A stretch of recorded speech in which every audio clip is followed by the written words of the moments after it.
Hi everyone.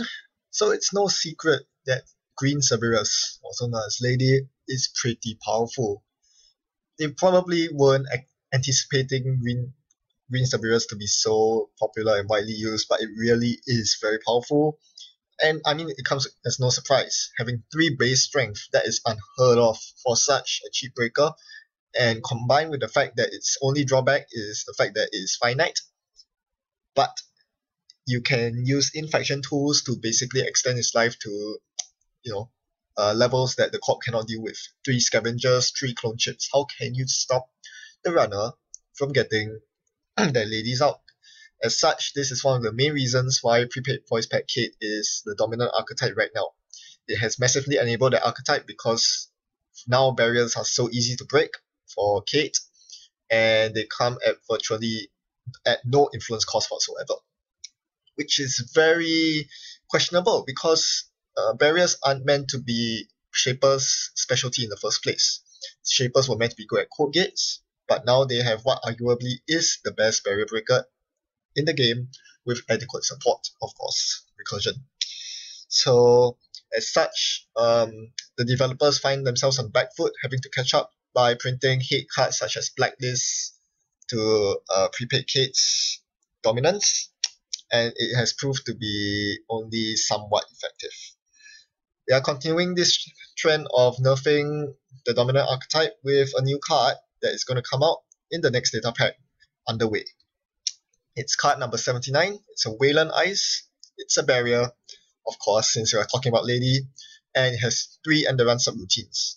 So this is obviously a good counter because for the first time, we have a piece of ice, a barrier, that has 3 or more end-run subroutines, yet costs 4 credits or less.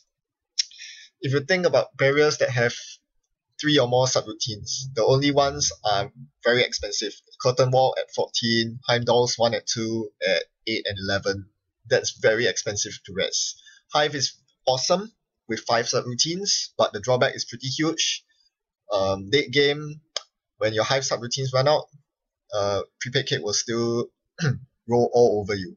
So this is a pretty good solution until you consider that Parasite will just laugh in its face. Being at only 2 strength, that's a pretty big drawback. Well, it has to be balanced. If it's any higher than 2 strength, it'll be pretty broken because it taxes your other barrier breakers in the game for so much more.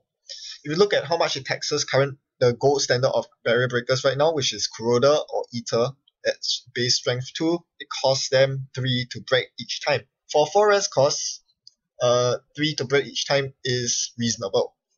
The problem is Parasite. Well, I know a lot of people will say, hey, but everything is parasitable. Anything that doesn't have the name Lotus Field or Architect will die to Parasite sooner or later, especially with data sucker tokens. And that's true. But that doesn't mean that it's an irrelevant argument. The higher your strength, the more time you have to react to Parasite taking down. And that also means it will protect your server for that much longer, which in turn means that you get to find more ice and do more stuff.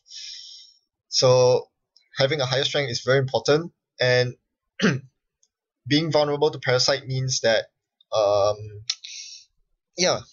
that will just be the go-to solution for prepaid Kate. They'll just get a Parasite out when they see this piece of ice, and the story is done. There's nothing much else to say. Once it's gone, they can run through the server again. The worst thing is, at 2 strength, while it does being at 2 strength is good because it does fill a niche. If you think about it, for the lower end barriers of Wayland, they have every single strength covered from 1 to 5. 1 is Ice Wall, 3 is Hive, 4 is Changeling, and 5 is Firewall. The 2 strength ice is conspicuously missing, and this is a good time to fill it in. However, an ice that is meant to tax Lady isn't going to do very well if it's just going to be parasited down. So with that in mind, I can propose a solution that solves this problem, yet still retains its taxation power against Cerberus Lady, and here it is. This ice costs only 2 to res instead of 4. It still keeps its strength of 2, And the problem with keeping all three end-around subroutines is that it becomes way too good against standard barrier breakers. Against the gold standard of Corroder or Ether, paying 3 to break for a rest cost 2 ice is a bit too good.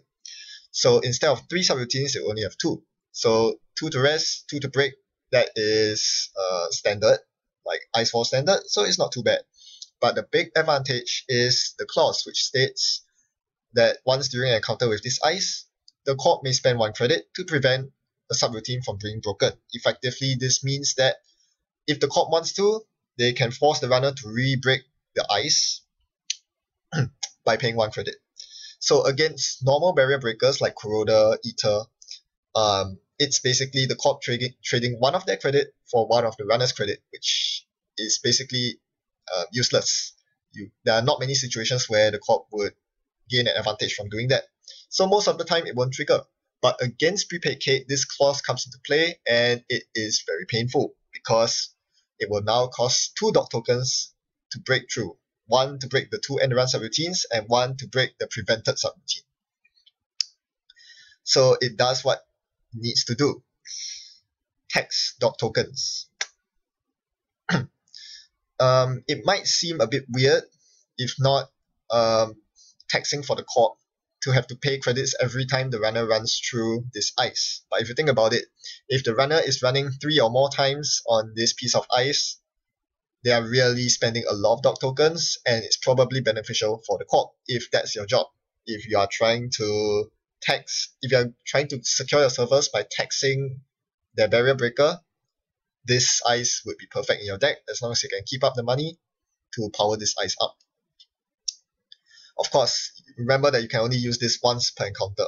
Otherwise, if you can continuously prevent subroutines, it'll be pretty broken. Of course, this piece of ice will claim some unintended victims in its crossfire. Icebreakers such as Battering Ram and Breach will cry over this ice because every time they break subroutines, it costs 2 credits. So to get through this ice, they'll need to pay 4 credits every time, which is horrible.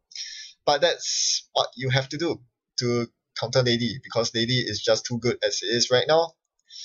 And I think this is the way to go forward because this is pretty unique design space in my opinion. The concept of preventing subroutines from breaking hasn't been exploited enough. The only card that does this right now is Tear's Hand, and I think this would be a good addition right now. What do you think of this ice? Could you do a better job at printing an ice, a low-range ice that is effective against Cerberus Lady? Leave your comments in the comment section. I'd like to hear from you. Otherwise, thanks for watching. Happy net running. See you around.